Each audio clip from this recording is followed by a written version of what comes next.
एक श्लोकी गुरुचरित्र. ज्यांना 52 अध्यायी मोठे गुरुचरित्र वाचन, त्याचे पारायण इत्यादी करणे शक्य होत नसेल, त्यांनी निदान हा श्लोक तरी रोज मोठ्या श्रद्धेने म्हणावा.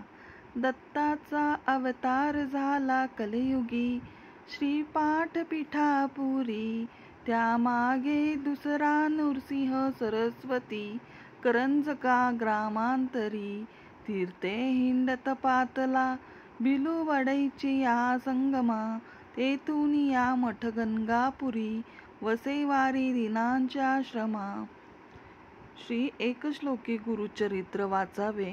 ज्या सेवेकऱ्यांना श्री गुरुचरित्र पारायण करणे शक्य नसेल, त्या सेवेकऱ्यांनी एकश्लोकी गुरुचरित्र वाचल्यास गुरुचरित्र पारायण केल्याचे फळ लाभते. ही सेवा केल्यास सर्वांच्या मनोकामना पूर्ण होतील.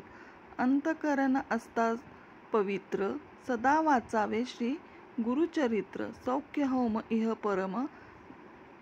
जास्तीत जास्त सेवेकऱ्यांनी ही सेवा करावी.